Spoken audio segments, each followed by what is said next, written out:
আমরা বিরোধপুর গিয়ে আমাদের কর্মসূচি শেষ করবো। বিরোধপুর গিয়ে শেষ করে আমরা এখনই আমাদের মিছিল শুরু করবো।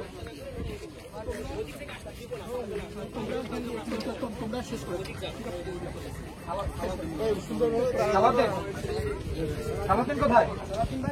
কোন ধরনের উপরে কোন আমরা যত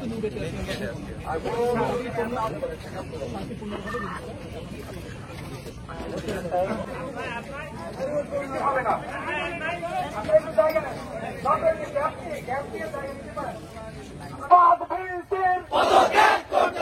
পদত্যাগ করতে হবে, নির্লজ্জ বিএনপির নির্লজ্জ স্বৈরতন্ত্রের পদত্যাগ করতে হবে, নাটকবাজ স্বৈরতন্ত্রের পদত্যাগ করতে হবে।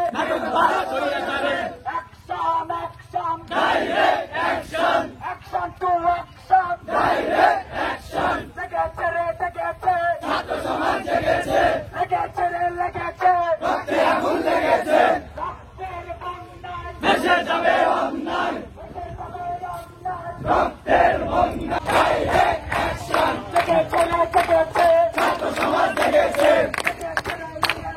রক্তে আগুন লেগেছে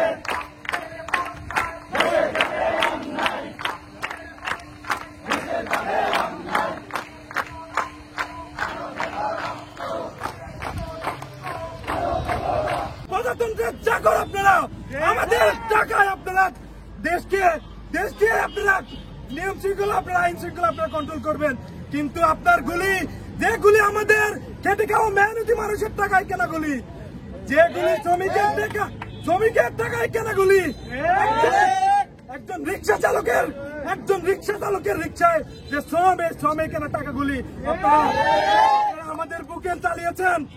আমাদের এই বুকে অনেক জ্বালা। আপনাদেরকে অনুরোধ করছি, আমরা শান্তিপূর্ণ অবস্থান করছি। আমরা আমাদের অবস্থান দীর্ঘায়িত না করে আমরা বিরোধপুর অভিমুখে রওনা দিব। ইতিমধ্যেই আমাদের আরো কিছু ছাত্র ভাইরা আসবে, আমরা এখন একটু স্লোগান ধরবো।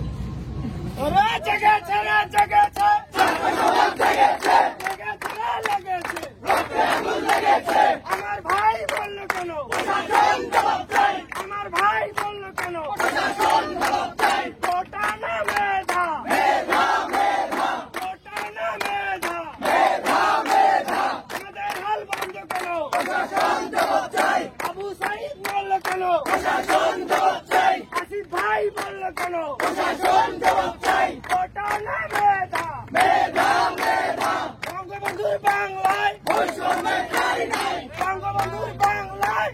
আপনারা সবাই, আমরা যেমনটি দেখেছি আপনারা সবাই দেখেছেন শান্তিপূর্ণভাবে এখানে আমাদের আইন শৃঙ্খলা যে পরিস্থিতি আছে, আমরা আছি, পুলিশ আছে, বিজিবি আছে আমাদের সাথে, আপনারা সবাই দেখেছেন। আমরা সবাই সতর্ক অবস্থানে ছিলাম যে 30-40 জন ছাত্র যারা আসছিল তারা তাদের যে কেন্দ্রীয়ভাবে তাদের সমন্বয়ের একত্রভাবে তাদের বক্তব্যটা এখানে পেশ করে ওরা 5 মিনিটের মধ্যে এখান থেকে ওরা ডিসপার্সে চলে গেছে। আমরা চাই নাই তাদের সাথেও যেন কোনো ধরনের সংঘাত না হয়, তারাও কোনো ধরনের সংঘাতের ইয়াতে নেই। তাদের সম্মানিত টিচার ছিলেন 3-4 জন, তাদের সাথে আমরা কথা বলেছি, তারা তাদের ছাত্রদেরকে বুঝিয়ে এখান থেকে নিয়ে চলে গেছেন। তো আমরা পুরো রাজশাহী শহরের, আপনারা সবাই জানেন, সবাই দেখেছেন আমাদের রাজশাহী ভার্সিটির যেমন অবস্থান, আমাদের পুরো শহরেরও আইন শৃঙ্খলা আমাদের পুরোপুরি নিয়ন্ত্রণে আছে। এবং আমরা চাই এখানকার জনগণ সহ যারা আছে, রাজনৈতিক অঙ্গন সহ যারা আছে, সবার সম্মিলিত প্রচেষ্টায় আমরা রাজশাহীকে নিরাপদ এবং একটা শান্তিপূর্ণ স্থান হিসেবে আমরা সবাই রাখতে চাই। ধন্যবাদ সবাই।